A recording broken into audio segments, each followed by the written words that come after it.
How's all with you? Mm, I have your yeah, lovely, good. I have your lovely Oh, you got the second new issue. one. That's good. Yeah, it came yesterday. Awesome, man. Looks great. It Love it. does look nice, doesn't it? It's not my favorite color. That what is that color? What are we saying? Is that coral pink? Look, Maybe. is that orange to me? Maybe I'm blind. Yeah, Is I it reckon it orange? would be described as coral. I think there would be some sort of underwater kind of Yeah. quality to it because of the shell. Maybe I don't Yeah, know. it works well with the show. Yeah. Class. How cool is that having the second Well, edition of yeah. it? I mean, it's amazing. Yeah, the hardback. The last time I looked, had sold like almost 5,000 copies, which is pretty good considering it wasn't like a cheapie, it wasn't like a 10.99 thing. So yeah, no, it's really encouraging. Yeah, I had a few people after the podcast. They kind of didn't know Talk Talk, but they listened to the podcast and they were like, "I'm going to buy that book." So like a lot Oh of wow. people. That's one of like the most watched podcasts I did. The one with you, like over all the like platforms. People really like. I was like, Talk Talk, man. People like Talk Talk. Yeah, Fantastic. it was cool. Are you filming this then? Is Yeah, this you yeah, broadcast it filmed? Because I'm yeah. just realizing the state of my office is leaves a little bit to be desired. It's grand. Completely covered in vinyl. It's all that's adds to the atmosphere, I think. Does it? Okay. Yeah. All right. It was cool. Some people they have the nice neat rack of records behind them, as if Ah, everything's really organized. Whereas if I moved my computer, I could get that effect, but I wouldn't necessarily be telling the truth because the truth is, well, as you can see, there's it's a room constantly in a state of transience. I think, yeah, there's always lots of stuff going on here. well, just before I did this, one of my sound protection things, the little black bars just fell off the wall. I'm like, oh shit! So I gotta Oh drill no. one of the. Yeah, it's right behind me, kind of there. It's gone. Yeah. I normally have my cat thing up there, so no, I'll have to drill that later. Like, so the joy of Okay. that. Well, that Yeah, makes me feel slightly better. yeah, You've th- got your room is not pristine at yeah. least. There you go. There you go. Mm. It was cool. Reading the extra stories at the end of the book. Oh, I'm glad you've read. So you are literally, aside from the publishers, yeah, the first person I've spoken to who's read Oh, I read it. Yeah, the yeah, yeah, extra bit. So I'd love yeah. to, yeah, be good to get your. The first I mean, be impression was honest. Obviously, you got to be honest. the first impression was like I was like shit. Mark, I couldn't imagine Mark Hollis doing coke. Like that was. I Is was like, that like a oh, big? Is that because it's interesting that yeah, that kind of thing is that going to be big news? Do you think? I don't know. I, To Hollis fans. like I never took him as someone who would do. I know like loads of people have done coke, but you know what I mean. It's just Yeah, especially with his brother. You know. absolutely. Yeah, with his Oh, brother who was. But I I just suppose I mean, my rationale, as I think in the I put in the book, is that I don't know. He'd done a lot of touring, hadn't he, at that point? yeah, yeah, And he yeah. was probably coming off that, and plus he had the misery of seeing the reaction not really getting a lot of reaction. So Mm. maybe it was all wrapped up with that. I don't know. It's difficult to know. He's Certainly, that was the only person I ever spoke to yeah, who yeah. mentioned that. So yeah, Plus, he's human. Like, I mean, he's just probably having a shitty day. He's like, yeah, you know right. what? Have a bit of, you know. And like the second one was, which I think I was probably more surprised at, that there wasn't a load of jazz on his list that he made that tape with all the songs. And like some of the songs, I was like, okay, I kind of got that. But I was thinking loads of jazz here. He'd like that one in a sentimental mood by John Coltrane. But I was thinking, where's all the jazz, the classical man? That was surprising. Yeah, but although you think about when that list was made, it's Yeah, still. yeah. I mean, again, for your listeners and readers who, it might be worth reading some of the acts that are on it because for the listeners and readers who haven't seen that list, they might not know what we're talking about. But this is a I don't know. Do you want me to talk about? Go for it. Go for it. Go for it. So this was a cassette that the producer Gareth Jones was given by Mark as a gift rather than a kind of guidance. Sometimes artists give a producer a kind of a tape of stuff that they like to give them an idea of a flavor of what sonically they want them to achieve. Because Gareth Hmm. Jones had been was doing some demos for Mark in between, I think, in between the reaction and Talk Talk. So it was very early on. It would have been, I think I say 1981. Uh, no, it's not. It's actually 1980. So before, Yeah. just after Gareth Johns had done a record with the ex vocalist from Ultravox, John Fox, called Metamatic, which is a really good electro, kind of stripped down electro record. And through the publishers, that Mark was still published by Island, and there was a connection with John Fox and Island, and that whole setup. Gareth was kind of appointed to do some demos with him. So Mark went in. Gareth doesn't have really any recollection of that session very much, other than coming away with this cassette in Mark with an inlay card in Mark's elegant, very frankly, very anal script. There's a full stop after every single song title and every single artist name, and it's all and I think in the few mistakes that he makes, it's crossed out to the point where no archivist will ever find out what that mistake was. If he accidentally put on a Barron Knights track, we will never find out. Um, but it is quite the most. I mean, looking at it now, I mean, it's difficult for. It might be difficult for people to imagine just how, um, just how kind of forward thinking this is for someone in 1980 at that point, because it was quite hard to get hold of a lot of endless records, and it was largely, I think that's why people trusted music journalists, probably because they had that wealth of knowledge, largely because they didn't have to pay for a lot of the new releases. Yeah, yeah. Whereas there's Hollis, he's getting it all from Ed, his brother, who Mm. Hollis fans will know was a massive record collector, and it's where his younger brother Mark would get a lot of the inspiration. So it kicks off with a Van Morrison track of the sort of kind of his early to mid '70s period, "Snow in San Anselmo," which has got, as I say, it's got a kind of connotation with Talk Talk, which maybe we'll come back to, and then it has tracks by Spirit. It has some reggae on it, the Equators. It has a little bit of new wave on it, which is refreshing. But interestingly, it has "Hanging on the Telephone," not by Blondie but the original by the Nerves, which is really at that point was probably really really hard to find. Right. It's all obviously pre-Spotify. This is so not only were records kind of you had to buy them, a lot of these records you couldn't get. I mean, like Seven and Seven is Gareth. I think Gareth, he'd never heard of Love. This is a lot of these artists. Yeah, okay, you've got maybe more obvious stuff. We now think, oh yeah, well, Inner City Blues by Marvin Gaye, and It's a Man's World by James Brown. They've almost become worn out by, Heart FM and the kind of all the kind of mainstream gold stations. But back in 1980, these were pretty pretty obscure tracks. It's a Man's World kind of rocketed into mainstream. I think people the James Brown kind of thing that happened in the 80s, where everyone rediscovered the Yeah. Godfather of Soul. That Was was was five or 6 years later. what's going on not really popular by then? What's going Or on was a in I think in just trying to remember the timeline here. I think in 86 or 87, NME voted it as the best record ever made. I love I that think record. back in 80, Yeah.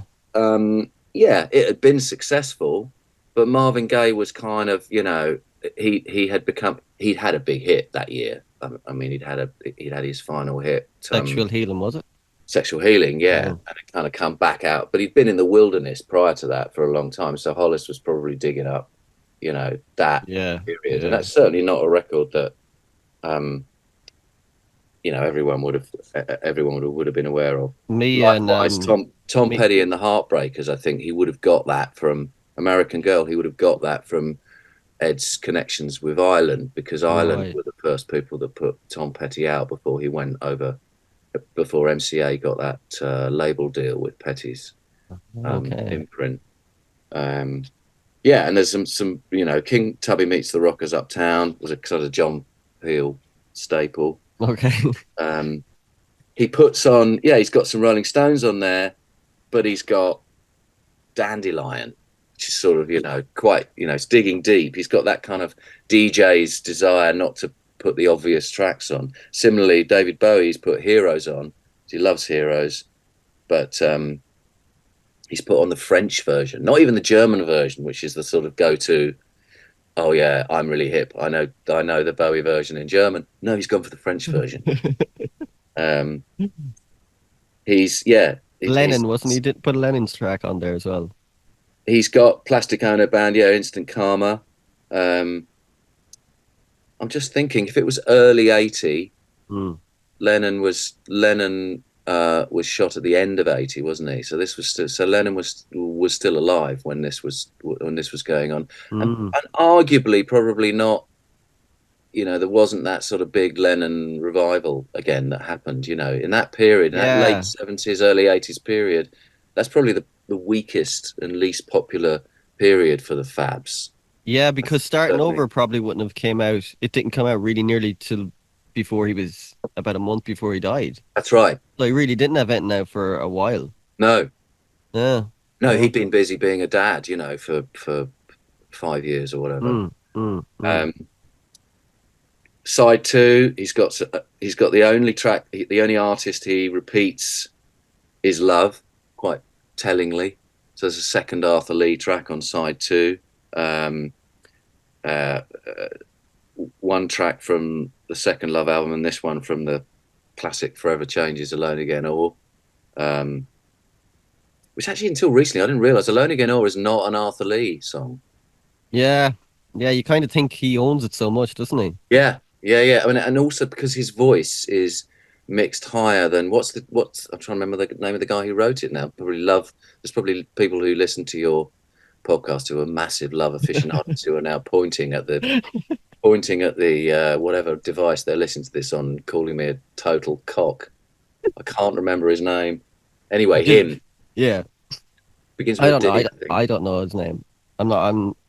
I He know that wasn't. album, but I don't know the guy's His name. voice wasn't as strong as Arthur Lee's, and I think what happened in the mix is that they mixed. He did a lead vocal, which is actually a slightly different vocal line, and Arthur Lee's doing the harmony. And so what we're hearing on the recording is Hey. Arthur Lee's um, harmony vocal as the lead, which is Oh interesting. wow, that Yeah, and is cool. he's sort of he's been cross about that ever since, apparently. That's a great record, though. Yeah, no, That's a it's great wonderful. record. Um, yeah, and as you say, there's the single jazz track in a sentimental mood. Um, and again, it's lovely to think, because a lot of these songs, if you've read the book, a lot of these songs have a meaning in the book. Like there's the Walter Carlos, before Walter became Wendy Carlos, Hmm. the Clockwork Orange theme, and his obsession with that, with the Droog look, that the net result of that was the unfortunate white suits talk photos. Um, Bad luck. he was hugely influenced by that film and the styling of it, and he's put the title track there. Also, that John Coltrane track. It's interesting because this is going to sound massively unprofessional for a biographer, but I thought I'd taken copious notes on an interview that he did where he talked about that track and talked about the fact that at the start of it, it sounds like the microphones have all been turned on, and it's actually Duke Ellington and John Coltrane together. It's from the album they did together on Impulse, Mm. and then Ellington's doing that lovely that kind of beautiful signature piece, but the drummer, I think it was Elvin Jones, was Yeah. was kind of almost like just getting his getting his kit together, scraping his stool across the floor a little bit and sort of just getting it sounds like he's warming up a bit. And Hollis, and I'm sure and I couldn't find the bloody interview where he'd commented on this and say, because he compared that to them when he went and did the final self-titled record.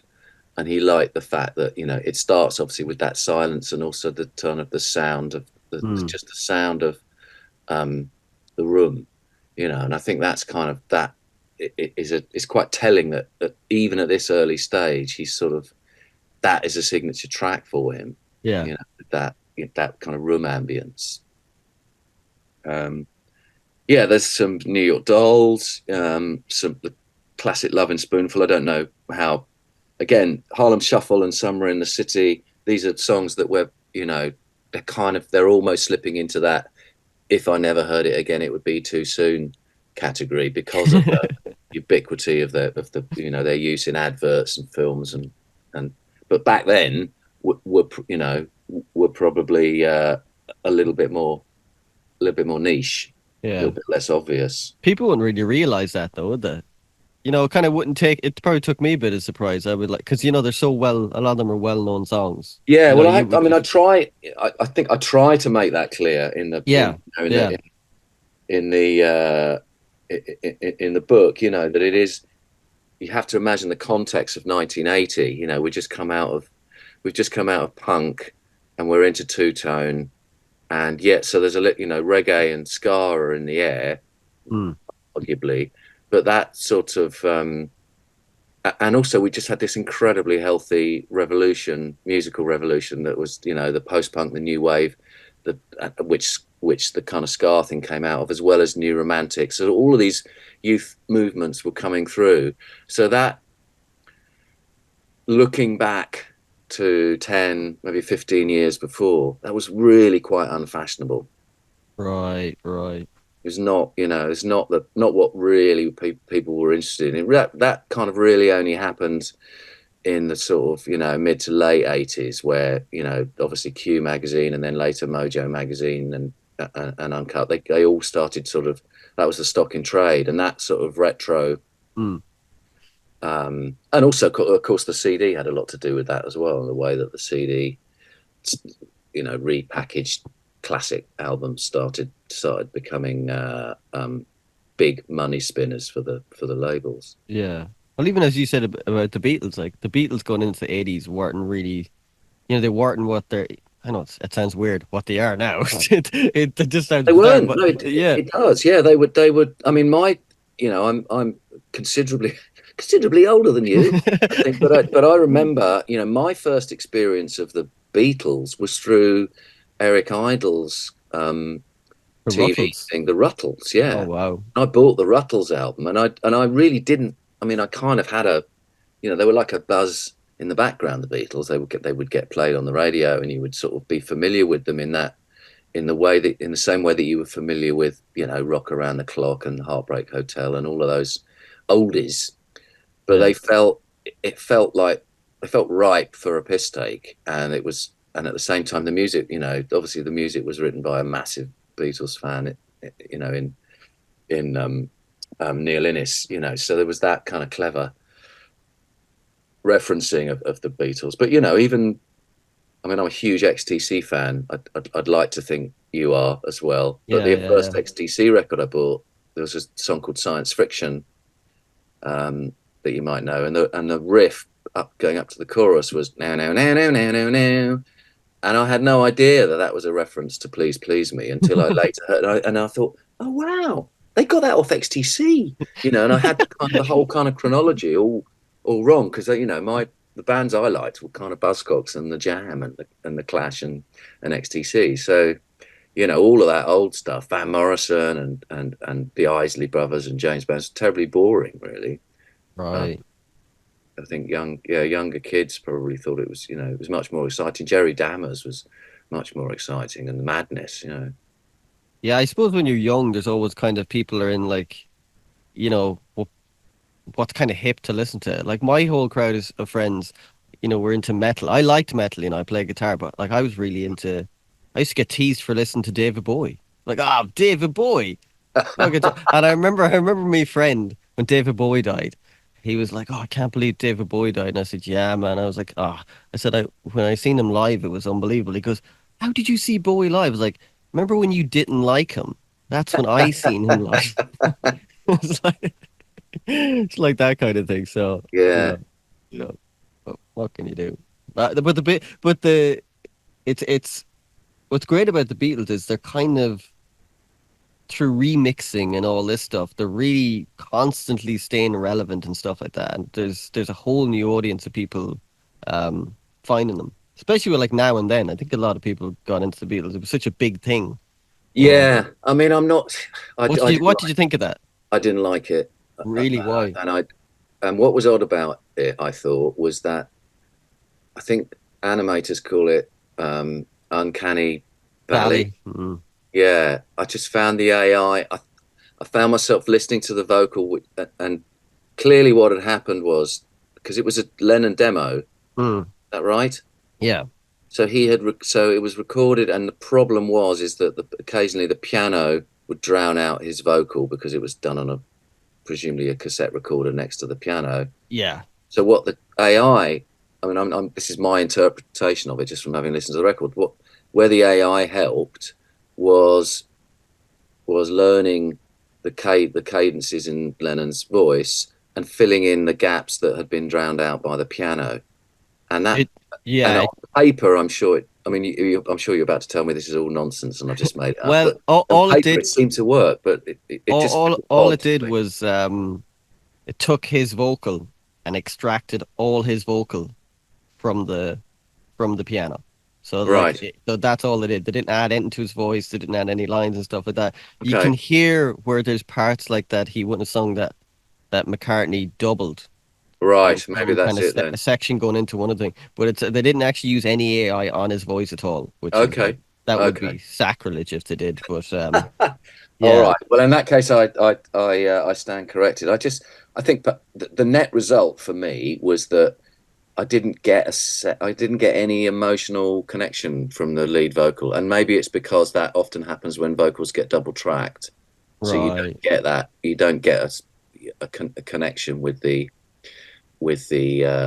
singer's soul, as it were. Yeah, If that I sounds know what any you mean sense. when something's overly double tracked, it just sounds artificial. Like Yeah. later Brian Wilson stuff, he would like nearly triple track his stuff because his voice Mm. wasn't as good, and you're like, dude, that just sounds kind of fake. You know what I mean? Like, I think if you mix it at a certain point, it's more like just giving a bit of weight than when it actually is like on par and you can hear the double. It's like, oh man, and a lot of new records. That's what I hate about the sound on these kind of like the vocal just takes me out of it. Like it's like Yeah. no soul in it and stuff like that. Yeah, and plus you add to that auto tune, and Oh yeah, man, you don't really know what you're listening to. Go and man, listen to me us, a and couple of old purists, blimey. yeah. But anyways, Mm. where are we? We get back to Yes, the song choices of Hollis. He didn't have any Paul McCartney in those song choices. I see.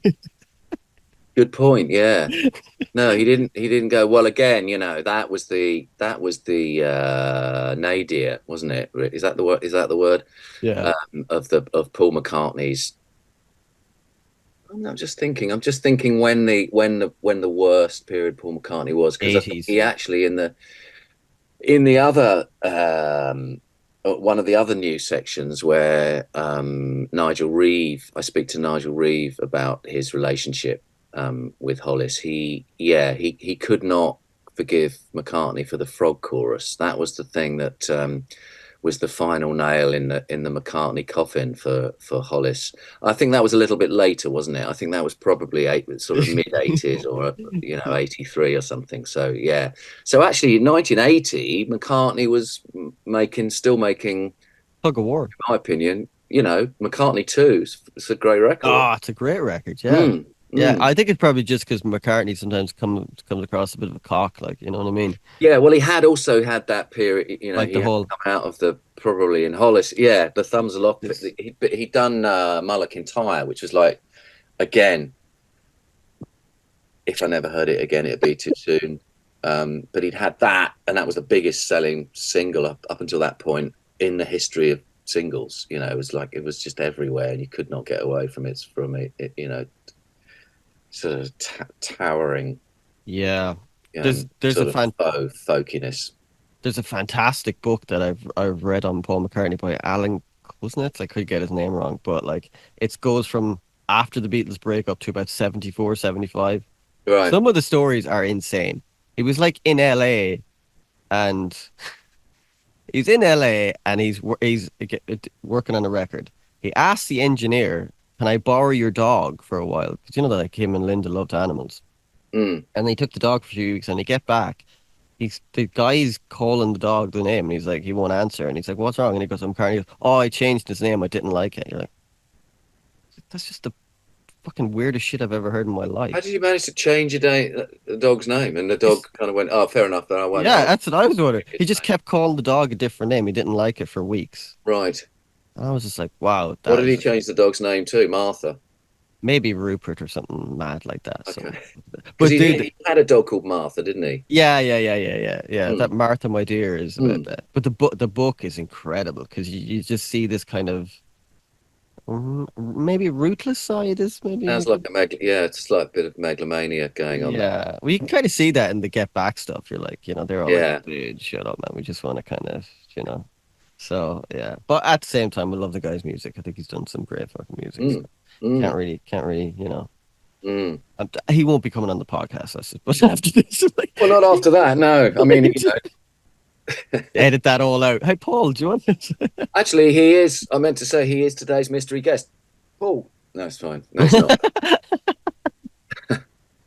Yeah. I actually loved the last chapter of the in the new section where we talk about how he's friends with the dude from EMI. Nigel. Yeah. Nigel, yeah. That was cool because he just came across like a normal dude, just having a few beers and just Completely. Yeah. I mean, a talking normal about dude, with Spurs. the exception of always ordering a bottle of Moet in the pub. Is that I thought that expensive? was Is that well, expensive? I mean, it's a champagne, isn't it? It's not probably the best champagne, but it's a champagne Oh, in a pub. That's it's like a 50 quid outlay, isn't it, in a pub wow. It's for a bottle of champagne? champagne. Yeah, Okay. so they'd start off on. He told me they'd start off on Guinness. They'd have a few Guinnesses. Did I? I'm sure I put this in the book. They'd Yeah, have a yeah, few yeah, yeah, Guinnesses. yeah. Then they'd move on to Moet, and I think Nigel would buy a bottle, and Hollis would buy a bottle, and then the Darren, who was the kind of younger designer, he was on a slightly lower EMI salary, I think. So they would not force him to buy a bottle of Moet, and then they'd move on to tequila shots. So by the end of the Oh, evening, they'd just be like, presumably, sort of talking. Well, again, some of this is transcribed from what Nigel said. They'd just be free associating, YouTube clips and talking about football, and everything was very much uh, everything was pretty lowbrow. mm, I think mm. that it was not. They were not talking. It's interesting because obviously there were people I spoke to who knew Mark during that period, like Brian Reitzel, or Dominic Miller, people who he worked with and then went on to have kind of one-to-one evenings out with for the rest of his life. But he would only, he'd only talk. Reitzel would say, "Oh yeah, well, of course he loved Emile Zola, and he was, and we'd talk a lot about, uh, you know, um, 19 1980s Russian movies, and he was a big fan of Russian art. A lot of kind of real highbrow stuff, and lending each other a lot of kind of classical music that Mark would recommend Brian Reitzel, and all of that very different from what he would talk about with Nigel, almost like a different person. And I'm sure it's because Nigel was from the same neck of the woods as Mark and a similar age, so they had a kind of shared experience of Southend and the kind of Essex of the 1960s and 70s and growing up in it. Yeah. They had similar holidays. I think they went to Frinton on Sea, so they had that sort of slightly provincial um, Southerners' experience of England, working class England, that that was a mutual thing. So they would share similar jokes. They'd watched all the same TV programs, and yeah, and obviously they had music in common, but they wouldn't really talk anything other than, I mean, I think he makes a. They did, they did talk about the frog chorus and just like music that they hated, rather than, endlessly extolling the virtues of Arthur Lee records. It would be more about, yeah, the frog chorus.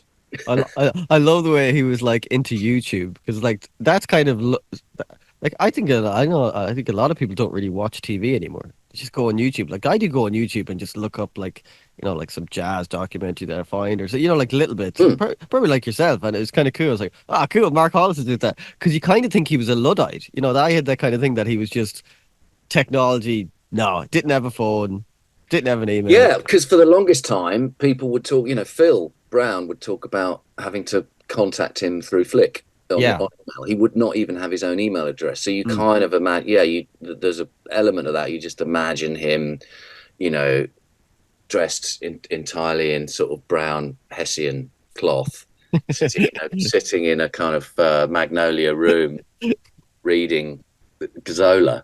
But actually, no, he's on YouTube like the rest of us, kind of trying to find.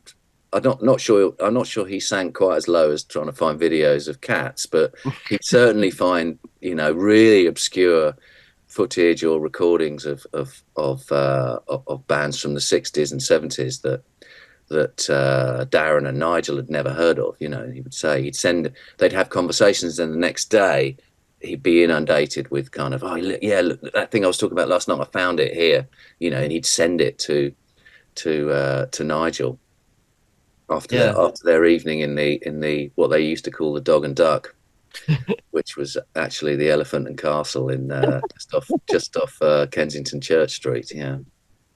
And he was saying that he'd play like when he played guitar, it was just like he wasn't interested in like it was just a sound. It was just like, oh, I made a nice sound. That was it. There was no like I wrote a Yeah, song, which yeah. is I mean, I think that was not yeah. Other people had said that to me, that he, certainly in the last years, maybe the last 20 years of his life, he was not necessarily writing music. I'm not sure how much of the soundtrack stuff that he did with Brian, hmm, there was sort of just there were slight theories about, maybe he had a few things, a few experimental sounds and stuff that he'd recorded, and maybe was resubmitting them. He'd written them for one project and then resubmitted them to another project that Brian had. So for example, the legendary final recording that he did for the TV show Boss, with Kelsey Grammer, there was Brian wasn't sure whether that piece of music he'd actually kind of written for one of the films that he tried to get Hollis on several ah, years okay. earlier. But so yeah, but that hadn't stopped his love of buying expensive instruments. I think that was kind of a bit of a hobby, was kind of getting, obviously he had this beautiful piano in his front room, and but he would buy guitars and sort of like lots of middle-aged men, I suppose. He would lust after, a particular type of guitar or um, obscure instruments. But yeah, not to immediately go and start beavering away writing songs, but just to hear the tonality, just to hear the sound, um, Yeah. which seems, I mean, on the one hand, it seems a bit of a waste for someone so talented not to create something, but on the other hand, it's a very, if that's what kind of made him tick, then great. It's just listening. It's that, I think it was all about the difference between the silence and then interrupting it with the tone of a new instrument, but without kind of the distraction of listening to a melody. Yeah, maybe I'd say probably got to the point. No, I don't know, but I'm just thinking that Mm. for him just playing a sound or hitting the thing like that was like he got the same enjoyment probably that he used to get in writing songs. But that was it. That was for him. So there was really no need for it. So Mm. because I think most musicians like I can only speak for myself, but like I love writing music, even if no Mm, one hears it, which most of them don't. But like, because when you put something out, you're kind of putting down to the ether, unless you're a big band. It's just going, it's just there. But like, it's something that I have to do, and I feel like I have to. I get kind of itchy or something like that if I don't. And you just feel a bit, I have to write music. I just have mm, to do it, and it's strange a guy that's so talented like that put out so much great work. You kind of eventually you would think, oh, he's going to eventually bring out something, and that mm. just never happened. I was like, oh man, that's sad. Like for us, but for him, obviously didn't bother him. He was clearly, yeah, he was clearly very happy. I mean, as Nigel Reeve can testify to. This is a man very much at one with himself, who was just leading his best life. I mean, in some respects, and again, I make the point in the first iteration of the book. There are probably um, a large amount of musicians who've made music all their lives professionally, who would dearly love to go off just garden and for the rest of their lives, or do make clay pots, and be quiet. But unfortunately, the majority of musicians are not slaves, but they've got to earn a living. So they've got to go out, and if they're not creating new music, they've got to go out and play Call for Cats, or Yeah, you and know their what I lifestyle, they get used to that lifestyle, so they're kind of like, Well, it's just a job, isn't it? I mean, it becomes your career. You've got to go out, and you've got to go out, and you've got to play Perfect Skin. Sorry, I keep on. Just referring to musicians in the because often these days in the world that we're in, you hmm, kind of feel like you're. It's very easy as a fan. I'm a fan of Lloyd Cole. I'm a fan of Squeeze, and but you kind of experience sometimes on the social media that there is an element, and you hear it sort of through um, industry gossip, that sometimes historically there have been moments where they've not kind of really not been wanting to play the hits, and you can totally sympathize with that. If an artist, particularly if you're still writing new songs, and you still want to play your new songs to people, to actually then to have to go and play a song that's 25, 30, 40 years old, um, is a drag. But then yeah,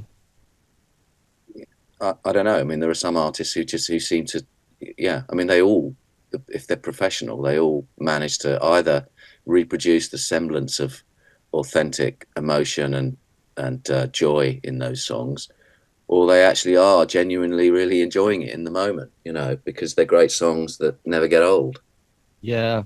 There's one thing I don't know. Maybe I'm just being a bit of a purist here, but I hate when a member of a band dies and the band still keeps going. Like it just irks me. Like it's just like the Rolling Stones. Everyone could die with apart from Mick Jagger, and he'd still be going on as like I don't know. I think that's what I loved about Nirvana. Kurt Cobain Mm, died, never replaced mm, him.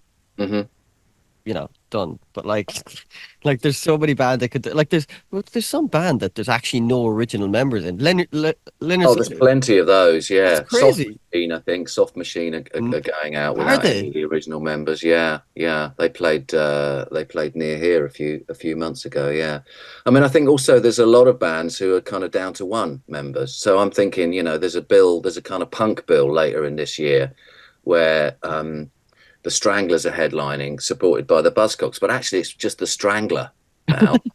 It's just Jean-Jacques Bonnel and the new guys, and it's also the Buzzcock. That's all that's left of them as well. It's just Steve Diggle. That's So actually, funny. the simple route forward is just to kind of just to single the name up. That's funny, man. Yeah, I don't know. I just don't. I don't like it. I look. I get it. People, like you were saying, it does become like a job, and it's like, Mm, do you want to play music or do you want to work in Tesco or mm. something like that? So there is that kind of thing about it. But just, I think the purist in me, especially when it's like the band is the band. You know what I mean? It's like, Oh, totally. I mean, didn't I think Pete Townsend was interviewed this month in, I can't remember where, but I read his fantastic quotation from Townsend, basically, but effectively saying, I hate playing live with the Who. But for the last 20 years, I'm literally just doing it for the money. If you wanted to see the Who, you should have seen us back in the day when we were young and great. It's he didn't exact. I don't think he used the word travesty, but he may Alluded as to well it. have done. And I kind of admired his honesty. He's basically saying, yeah, it's just two.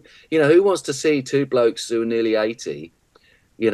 Sort of just going through the motions on stage. Wait until you can see the hologram show. I suppose that inevitably that will happen if it's happening with Kiss, which I think Kiss have just sold their rights Oh, to the no same way. people who made ABBA Voyage. Then there's going to be I mean, you come on, as a rock fan, you'd be down the front, wouldn't you, for that? I seen Kiss at Universal Studios in 1998. Or was it Disneyland? It's one of those. It was one that I was like, that's fucking just like Wow, the actual band, the not actual like a band. Yeah, wow. the actual Check it band. out. Yeah, and we didn't even pay to see it because we were where we were kind of outside, so we could kind of see it and hear. It. Like, oh yeah, I didn't really and like it was '98, so I didn't really. I was like, who's this Kiss band? Like, it was just funny they were playing like Universal Studios. It was kind of like, oh my God. Somehow very appropriate that they should be playing like something connected with Disney. Yeah, yeah. But anyway, Yeah. there will be a Kiss kind of holographic show, I think. Which, when you think about it, is if there's a band that are made for that, Oh, it's that makes perfect sense. mm, That's just you could go, yeah, they would 100%. I'm surprised they weren't before ABBA. That's mm, more shocking than anything. That's what I love about Zeppelin. Like Zeppelin did, apart from that, those kind of two times they did the Atlantic things, but mm, that is it. Zeppelin done. Bonham, like they could have easily got a drummer, but how can you replace Bonham? You know what I mean? But like mm. just that's what I love. And people still ask him, "When are you getting back together?" It's like, "Oh, will you stop?" You know what I mean? It's just I don't know. Is there any chance that like the stuff that Mark did, like for the movies and those little things that they'll ever come out, or was there much? I know, I'm not convinced that there was that much. hmm. Um, I'm struggling to think what the movies were that he did for or he kind of Marie pitched. Antoinette was one of them. I Marie know he Antoinette. did that was the first Brian Wrightsell one, was Marie Antoinette, who obviously then went and used just got a kind of a music supervisor who chose Adam and the Ants and Bow Wow Wow. But there was a movie. The big one was, and I still haven't actually had the guts to see it. And I think, who was it? Niels Fram did the music for it in the end, Oh, okay. and it's a movie about um,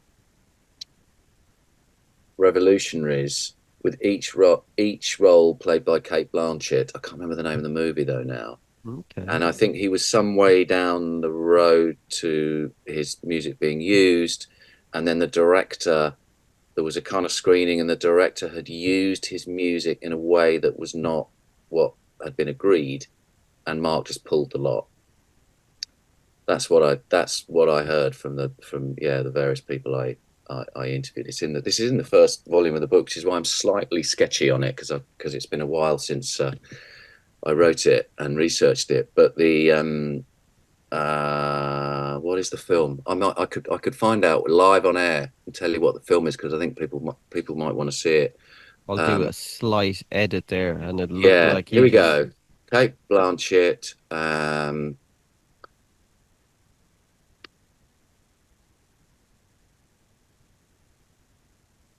Manifesto. I've never heard of that. And it's basically, it's about political manifestos, and she plays women of different ages, she plays men, she plays all of these different characters. And I'm just double checking that I'm right. It's 2015 it came out in the end. So it was really kind of like the last potential thing that Hollis could have been involved with, but it didn't. It didn't take place. Um, yeah, let's just check the music. Who did the music? Whether I'm right in that. So the director's a guy called Julian Rosefelt, and I know it was certainly the production was based in Berlin. Um,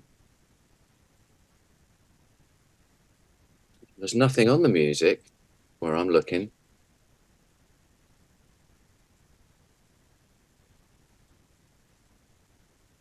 Yeah, so that's that. It's worth it's but the sort of manifestos that she's um, dramatizing are things like situationism and Dadaism, and then but it's not all kind of art manifesto. She then goes into um, um, oh, actually, I think no, it is all artistic and and film manifesto. So it's quite Hmm. niche but fun. Can't tell you who did the music though. So anyway, Okay. Hmm. That's a shame. That would have been cool to hear something from Mark. yeah. Oh. So I mean, maybe there's to go back to your original question. Maybe there's a whole bunch of stuff. And I know talking to Nigel Reeve, he's still in touch with Flick. I think they're still friends. I think um, he would occasionally go around, and I know that um, he's left EMI now. He left shortly after my interview. Nothing to do with that interview, obviously, but just coincidence. He worked there a long time. Matt, it was almost like a man and boy situation at EMI. So it was a big deal for him. But I think Flick has kind of entrusted him almost like a sort of like a key man, key person deal to oversee the archive, the Hollis archives, despite the fact that he no longer um, is a full time employee there. So I think there is an element of that needing a guardian for those tapes and the Hollis legacy. I don't think the fact that Nigel Reeve has left does not equate with suddenly all hell breaks loose in the back catalogue and we start watching car adverts Oh featuring God. Rainbow or Oh whatever. God. Remix part two. That'd be shocking. Yeah, but actually, I mean, again, I think we talked about this the go ahead to use the tracks um, that Talk Talk worked on, the kind of key that the tracks that Tim Freeze Green is co-credited as a writer on. Um, it's Tim who is stopping those if people try and use the rainbow, for example, which according to Oh. Brian was quite common requests for that coming through. He thought, I think I think I'm not misquoting by saying he described that song as it's cinematic as fuck, which I think is kind of describes it quite accurately. But Hollis was fine for that song to be synced in movies. It was Tim who said no, so that's why we've not Okay. seen it synced in anything. Wow. That's Mm. interesting. Have you, is there much Talk Talk stuff gets synced? Probably more overseas than here. I haven't really heard much. I think I I heard don't think Life is What You Make It on something before. I don't know what it was, but it was on something. I've not heard, I don't think I've heard anything in a film or yeah. I mean, the one time I was in Italy last year on holiday with the family, and I heard a female version or a kind of acoustic version of "It's My Life." Not the No Doubt cover, but it was like Hmm. it was kind of folk acoustic version. And I looked it up, and it wasn't a contemporaneous track at all. It had been out for a few years, and it Oh, was an artist who specializes in that in arranging uh, modern hits and hits from the 80s and 90s in that style. Um, I've forgotten the name of the artist now, and it was something that was big in Italy, but nowhere else. But yeah, I don't. In terms of kind of other uses of the songs, no, I don't think so. yeah. Yeah, it's always weird getting those briefs. I get those briefs from people like I got a thing for Alexis. Like it was just the most ridiculous thing. It was like and then the guy driving through a thing, and then he's you know, and This is like for your original music, yeah, or yeah, yeah, yeah. yeah. I do get you know from you know I never get any of them, but you know I'll still do stuff for them. But it Hmm. just the briefs are insane.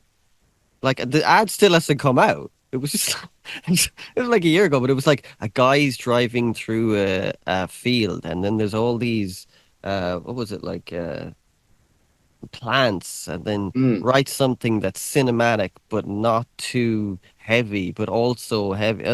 It was so confusing. Like, what the fuck am I supposed to? I was like, I now, But often they will they not often say they make it a bit like the Great Gig in the Sky, or make it sound a little bit like, yeah, yeah, they did, but this, losing my religion, but with Christmas bells on or something. I don't know. yeah, but it's funny. Like the you kind of don't really come out with much out of it. Like the ad was going to cost 2 million to make, and they were giving me like 10,000 euro, which then I'd have to give some to that and some to them. By the time I came out, I was like, I get 3 grand for a Lexus ad. I'm like, dude, what the fuck, man? You know what I mean? Like, And it was just it an international ad? yeah, America, just in Just America. America. Well, Okay. the USA, I should say. I know America's, Yeah, yeah, yeah, yeah. you know. But yeah, yeah, it's. I'm sure Talk would get a lot more than I would get. Let's put it that way. Well, I mean, that's presumably they've put all the budget into, getting the field of corn to be look beautiful, But or isn't that the whatever the thing, though? car is driving through. Yeah, and it was a famous actor who was doing it, and I cannot. Oh well, that's where the budget's gone then. Yeah, yeah. I'm trying to think who it was. Oh, Yeah, Pascal. You know the Mandalorian. I know it, but I've not seen it. That guy. Yeah. You know he's like a Spanish. No, he's not Spanish. He's Mexican, I think. Actor Pascal. I can't think of his name. But he's that guy was in it. So I'd say all the money was going to that man, which Mm. you can understand. But you know what I mean. Mm. It's just like it's Yeah, that's why they need to. Yeah, well, I mean, traditionally that it's always the music budget is the last thing that they think about, and by that time there's no money left. and music It's is always, like the most integral part of yeah, something. totally, You know that. absolutely. I mean, that's where I think, I don't know whether they had as much traction in where you're based, but the John Lewis adverts in the Oh, they were noughties, huge. they were huge there too. Yeah, I mean, Yeah, because it was they would, and but that was all about what the song was, wasn't it? And then it was yeah. almost like a video would be made to accompany this fabulous piece of music, and that's the way around it should be, really. I think Mm, mm. people, yeah, I'm sure film directors are not generally, unless they're John Carpenter, motivated by music. They're not Yeah, led by it. That's why it's nice to have some directors like Tarantino or Jim Jarmusch who think the music is just as important as the visuals. yeah. Tarantino, I loved like you can tell he's like a music fan. But Mm, just the kind of the way he like it's like a soundtrack, isn't it? The way he does yeah. his movies. It's Or fucking. David Chase as well, the guy who made The Sopranos. He's a massive Oh music. yeah, All yeah, about the music, yeah, and that's the way that music was used in that was just phenomenal. yeah, yeah. But just back to your book. Sorry, yeah, we must. Yeah, So we've yeah, got the book back, to back buy to the your book. book. Oh, How remember, how listeners, buy the new book. how are you on time? I'm not waffling too I'm fucking much. okay. I've got, what have I got? I'm doing an interview later today, not about the book actually, about something else, and I've got to got to go to a shop and pick up my turntable, which Okay. has been repaired. But yeah, I'm reasonably okay. Okay, I won't go too much longer. I don't need, Mhm. taking up your time. But we're talking back to the book. What was the because I did we'd done the interview just as the book came out. So I think like so. Yeah. so since then, like what's the reaction been like? Oh, I mean, I'm just deeply, deeply chuffed with it. I mean, I think the only this is me. This is totally me. I'm going to focus on the negative first. I always focus on the negative. But the only thing that was bad about it is that there's a very dear friend of mine in the book called Callie. His name is actually Martin Callum, but he's known in the industry as Callie, and he is a lovely fella. And I misspelt his surname, and I think I'd misspelt his surname, but I kind of feel that the sub editors should have spotted it because they've done other stuff with Calaman is his son, Caloman, and I wrote Calamon, um, and he's Calomon. And so, yeah, he was a bit disappointed, and I felt really bad about that to spell someone who I've known for such a long. And also, he was instrumental in lending me a whole bunch of archival stuff because if you remember, he kind of he worked with Orange and also with Hollis on doing design stuff. He's a manager and a designer, and frankly, an all round industry kind of legend. Yeah. You could cynically say, well, he spent his entire life basically being known as Callie, and avoiding being called Martin Calaman. So of course I'm going to spell his name wrong because I've never thought about Calaman. But that's not that would be mealy mouthed of me to do. But anyway, that's the only really bad thing. But the rest of it, the responses have been fantastic. As I think I said earlier, the sales have been exceptional, and the reviews, we had great reviews across the board. We had sort of stuff in the Times. We had stuff in the New Statesman. Even, it must be said, in the Waitrose.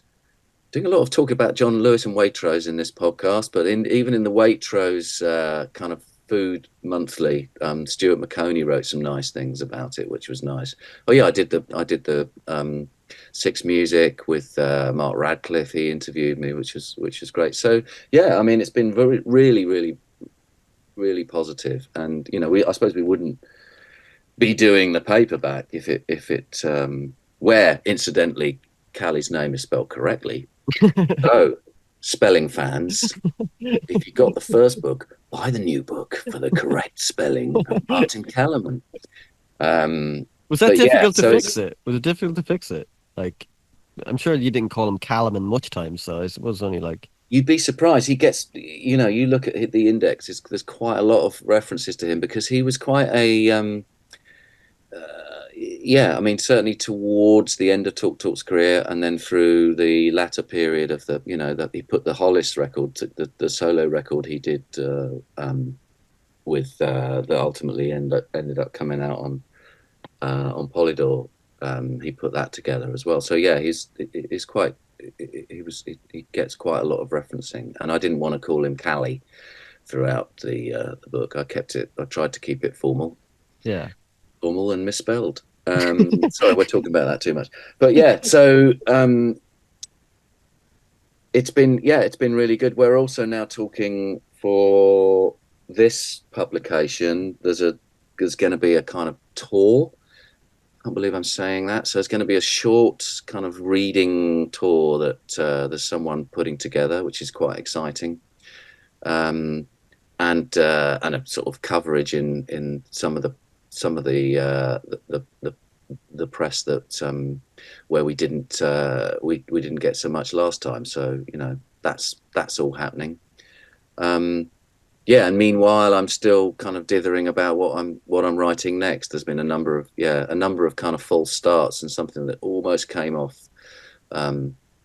last summer, and then sadly didn't. So there's another book on the way at some point. I mean, it won't be hitting the shelves for a while yet, but it's been gestating. Is there anything on Talk Talk that you could do again? I know that's quite extensive on Mark's life, so. I don't think I'm the person to do that. I know that Graham Thompson is writing a book about Talk Talk, and yeah, yeah, the publishers. I mean, I know that from I think another podcast I did. He'd just sort of done an interview with Graham, and Graham had said he was sort of poring over my book, which is quite flattering. So obviously the publishers didn't use the word flattering. They said, well, we'll be going through his work with a fine-tooth comb. Yeah, but I don't know. I mean, I'm sure Talk fans would love another book. I'm not quite sure what angle I would go for. I mean, it would be nice to I suppose if um, yeah, if Tim would talk about Yeah. that period, Mm. um, yeah, that would be interesting. To hear it from other perspectives would be interesting. And I don't know whether you would end up in some sort of scores being settled scenario. I don't know. I think people, because I think with Talk Talk, there's the music of Talk Talk, but there's Mm, also the sound of the records of Talk Talk. hmm And hmm most people I know who are like engineers and stuff like that love the sound of those records. So that I'd love a book on that kind of. I know Phil has taught me loads of what mics they did in the and all the placement of piano and that, but a book on that would be amazing. Just to kind of digging into the literal engineering producing side of it, and I think that'd be very interesting. Not to say that you'd want to do that, but I'm just saying as a book, there's such array of people who are interested in Talk Talk from that perspective. That's kind of when I first heard Talk Talk, I was like, whoa! Like it was the first thing. I was like, that just sounds fucking incredible. I remember my friend put on where he was in a car and he put on when the rainbow kicked in. I was like, mm shit, man, mm just kicked in. Like, wow. And then you realize, well, that's the band that did "It's My Life." You're like, what? There's that kind of Yeah, strange thing of but I think something like that would be class. Phil could yeah. probably do something like that, because I mean, there's definitely I mean, I'm not the person definitely to write about that because I just simply, my experience of studios, which is extensive, but it's mm. very much the annoying person going in and saying, "Can you turn the vocals up and can we do an edit for the single?" Um, yeah, I'm the person that oh God, what's his name I always forget his name from LCD Sound System. He Oh, Murphy, is it? What's his name? Yeah, Something. James Murphy. Yeah. His label is called DFA, and it's named after the imaginary button that he had on his desk, which he created for A&R people when they came in. When they came in and did exactly what I used to do, which is say, can you turn the vocal up a bit here and do an edit here, and he would have this button saying, yeah, it's just there that if you just turn that button, you get it up a little bit, and turn the DFA there, and the DFA stood for does fuck all. That's why he called his label DFA, and that's yeah. So that's my, and one of the things I do, I'm a lecturer in music business and at the university in Cheltenham here, and we teach music and sound technology, and I teach the students of music and sound technology, but not I certainly don't teach them that aspect of it. I teach them the broader stuff about the business and other things that they need to know to as a bolt on. Um, and I primarily lecture to the music business students. So yeah, I wouldn't do that, but I mean, I certainly think there probably is a book, and you might not think it's as niche as my instincts say it is. If there's lots of people who are interested in that, but certainly Paul Epworth, for example, would be a I'm sure would have a lot more to say than he Mm. said to me about how he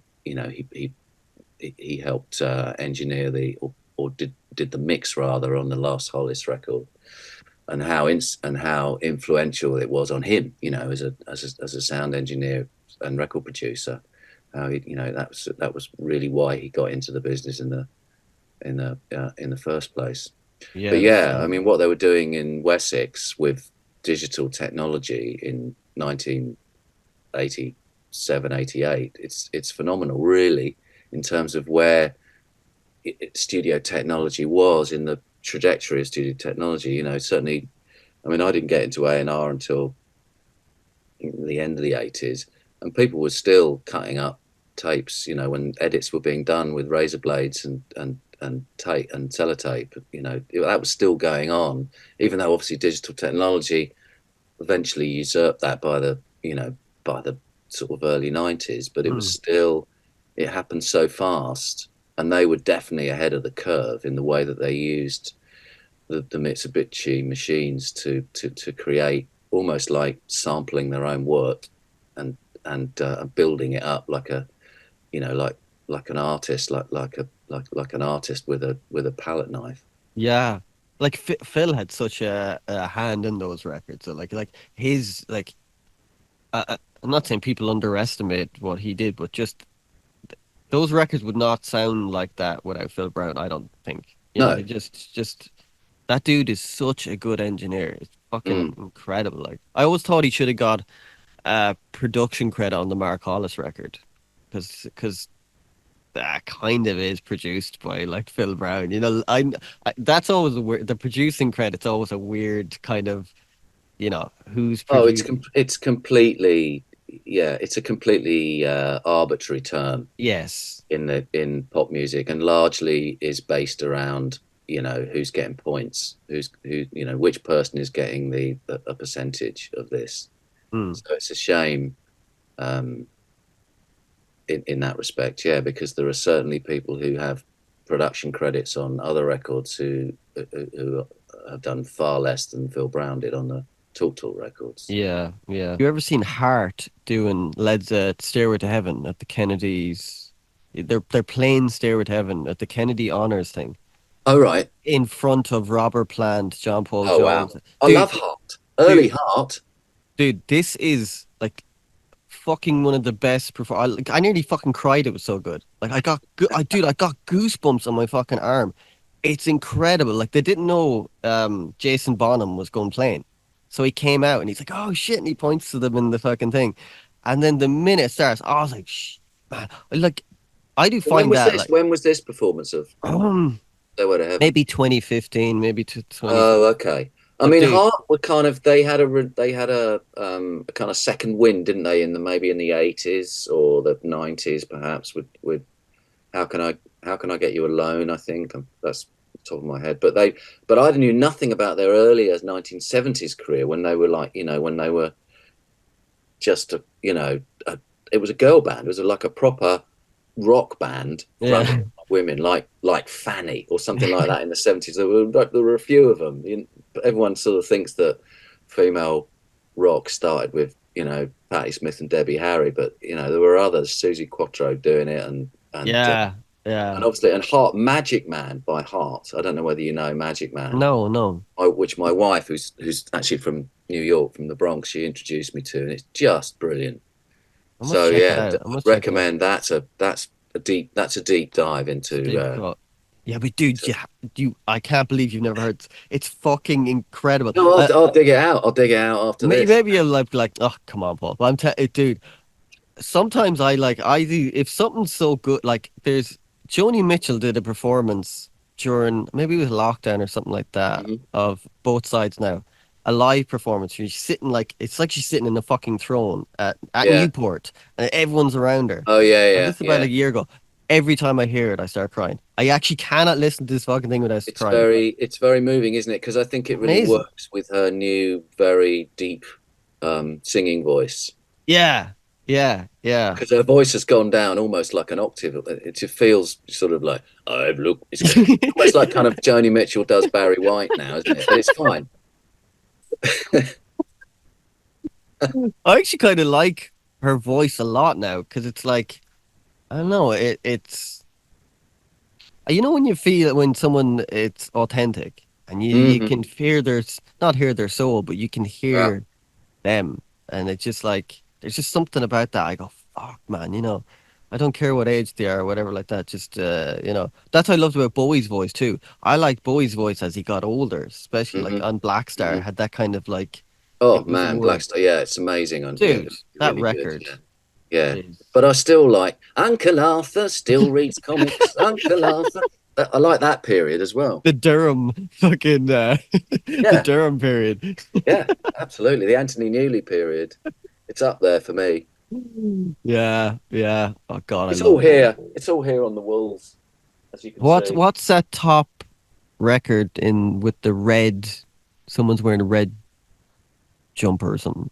You know what? That's an example of me um, prioritizing artwork over records. I like lots of tracks in that record. It doesn't quite work as a whole. It's an album that came out in on a label. I was working at the label at the time, but I never got a copy on vinyl at the time, so I had to track one down recently. It's by Acoustic Ladyland, I've never heard of them. who, in some ways, kind of anticipated the jazz revival that's kind of going on at the moment. That kind of hipster London scene, like Shabaka Hutchins and all of those musicians who've kind of come through, like Go Go Penguin and Oh yeah, yeah, yeah. oh god, I can't remember the name of the big one. Yeah, anyway, yeah. So it's a really yeah, it's an album that came out I think in 2008, something like that, maybe Okay. 2007.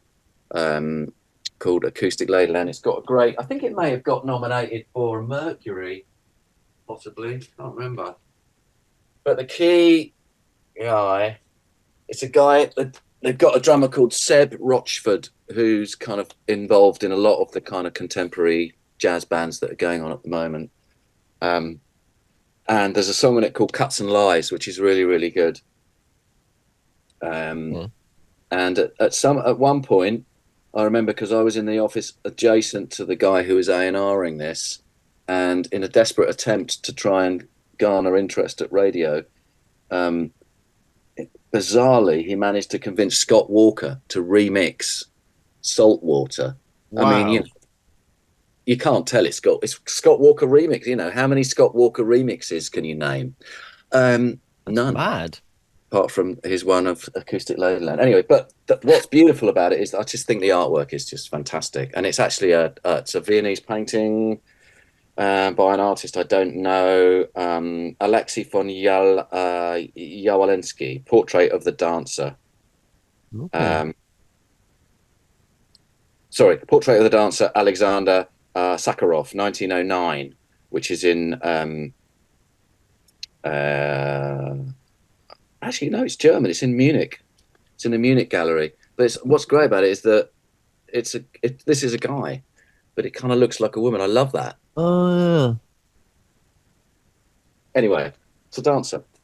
yeah. Okay. Is that Simon and Garfunkel there as well on the That is the back of it? sheet. That's the sheet music to bookends. That's one of my weaknesses. Is if I ever see the sheet music to artists that I like, I buy it, and I like kind of Really? buying incongruous sheet music as well. I've got the sheet music to all the early Susie and the Banshees Oh wow, packs, which is great. Yeah, that's but I just class. like that. I just love that photo of the two of them up there. Next to that is a it's Talking Heads Remain in Light, Mm, great but record. there's a mate of mine who did a lot of work for when he was still alive for Seymour Stein, and ended up finding a box of these Robert Rauschenberg designed Remaining Lights, Wow. which are incredibly rare. So that is a still sealed original copy of Remaining Light designed by Robert Rauschenberg, which I'm quite excited. You can't really appreciate from here because I've got a plastic bag over Oh, it. I was like wondering what the hell it was. Yeah, Wow, class. That's a great record. Shit, yeah, yeah. brilliant. Yeah, brilliant record. But yeah, there's a bit of jazz up there. But again, they're sleeves that I love, um, like the Freddie Hubbard Breaking Point sleeve Oh man, is Freddie really good. Hubbard. Yeah, Dude is so underrated. yeah. And you'll see a Fountains of Wayne record up there as well. Just continuing my love of American power pop. Do you like God, I can't think what's it called? Jellyfish. Jellyfish, yeah. I can't tell you how much I love Jellyfish. Yeah, yeah. I loved. I That did a record. podcast actually with Jim Irvin, a podcast where he had two guests who brought on a record that was they thought was underrated, and so I brought along Spilt Milk and talked at That's great length class. about Spilt Milk, which I just think is an amazing piece Such of a great work. record. I cannot Mm. find that at a good price on vinyl. It's like ridiculously hard to find now. It's really hard. Yeah, I got one. I actually looked at when I bought it because it is like a couple of £100 worth of record now, isn't it? It's Yeah. quite a Yeah. lot of money. I you'll be annoyed to hear that I bought one for about 25 quid off Discogs Oh, in dude. 2016. But I didn't have it on vinyl at the time, even though I saw them at the Astoria. No way. Yeah, singing drummer. Yeah, Wow.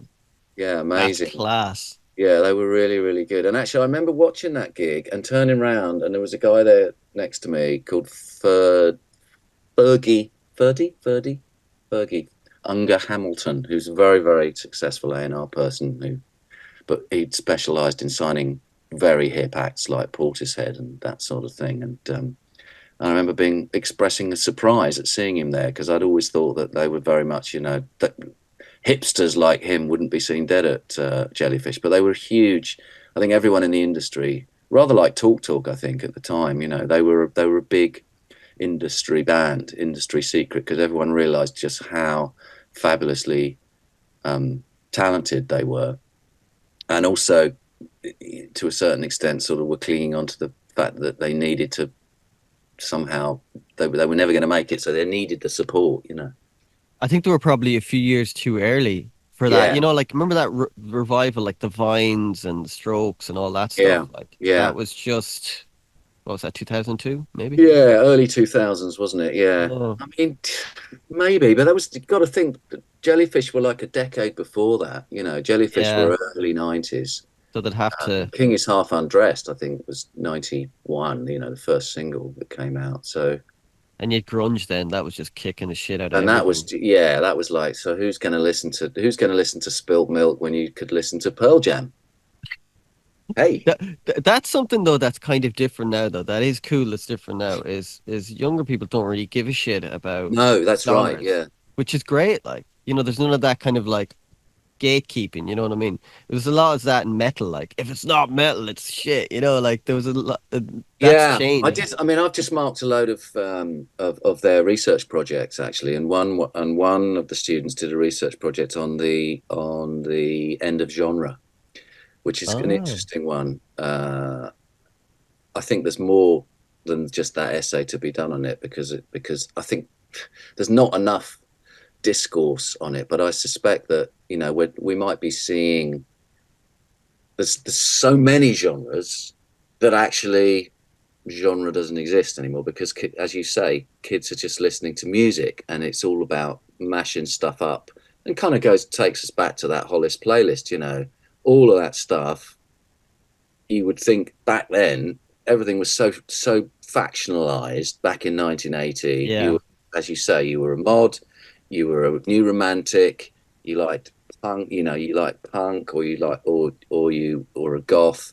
There was kind of very much a loyalty scheme based on the genre that you were into, and if you kind of crossed the line, particularly when you were young, woe betide. You know, you, Yeah. It was you tribalistic. Like keeping your mates, yeah.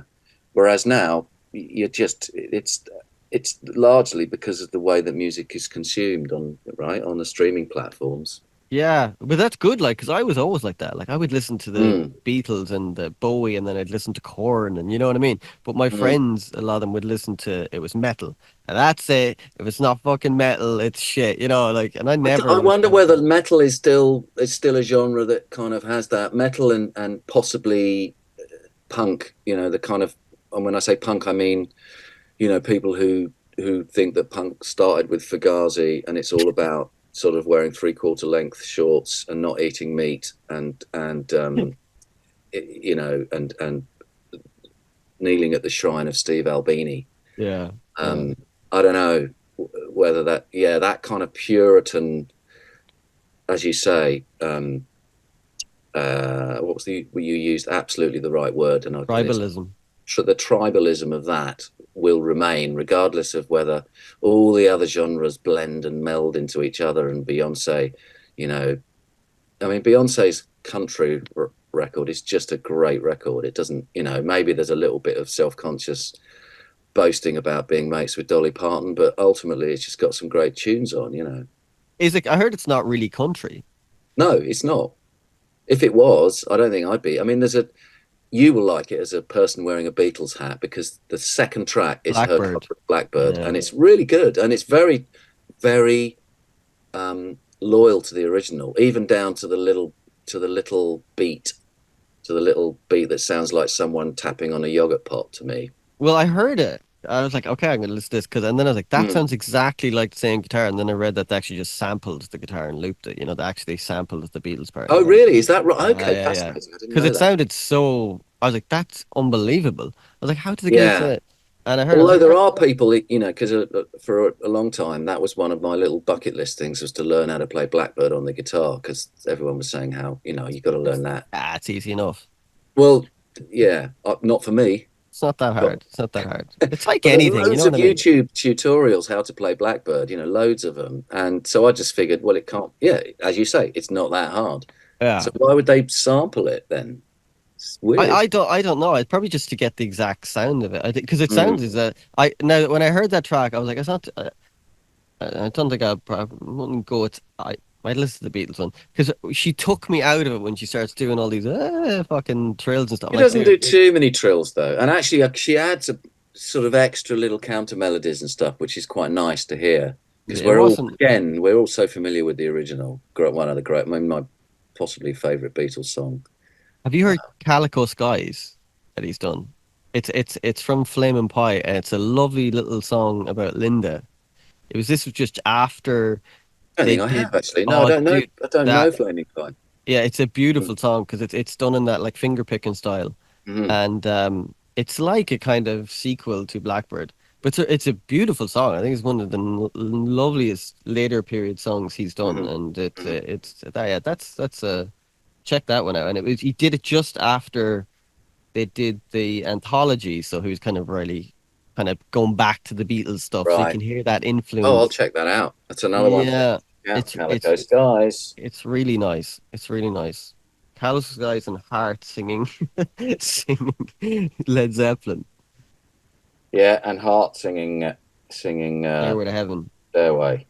Oh Okay. man, that just what a voice that Nancy Wilson has. Like So Jesus your job, so Christ. those are my two jobs. Your job is to listen to Magic Man by Heart. Yes, I'll get back to you. Did I have another job for you? I can't remember now. Oh, Acoustic Ladyland, Cuts and Lies. There you Great, go. great. Rinse your Spotify account, or other platforms are available. Pandora. Yeah, Oh well, hey, thanks so much for doing this, man. a pleasure. It's always great to talk to you, and the I hope I lovely gave you enough Hollis stuff. this book That book. is out now. I know it's not out now, but it's out now by the time this podcast comes out. So yeah, I'll Yes, get it's not go. This is which is going live. We're recording this a couple of weeks before, right? yeah, So this is it's out now. yeah. You can edit all the boring bits out and get the remaining Yeah, I, scintillating stuff that I we talked like about. I like the kind of emboss thing, and Mm, I always like those things. I love that. Yeah, I do like that. If you rub your finger over the name Mark Hollis repeatedly, Oh it yeah, it's brings on. you back. It just and close your eyes. There's an ASMR thing that happens, and no, I'm making it up now. I was like, whoa, it's Nothing. happening. Oh, that's cool. I didn't see the mark was raised too. Yeah. You didn't do it on your own name. You were like, no. No, that was a deal breaker. No, I don't know. I didn't convince them about that. James did the cover, Not obviously. about me. It's about Mark. James obviously did the cover, yeah. He did. Yes. Yeah. Yeah, that's class. Anyways, brother. Anyways, brother. Hey, thanks so much for doing this. Good luck with the second edition. I hope it does Thank just as you. well the first. And love the new little ads. It's they're not ads. The new little section of it. Ads. But yeah, man. Love it. And cheers, man, for doing this. Always fun to Absolute talk to you. pleasure. Always good. Always good to speak to you. Always good to All right, speak to you. brother. I'll let you know what I think of that stuff. I'm sure I'll like it. Please email me, and yeah, and I'm happy to come back and talk about jazz, power pop, or nosebleed techno Let's whenever do you it. need me. Let's do it. Okay, brother. Thanks, Talk to Paul. you soon. Take care. Bye. Bye Bye. bye.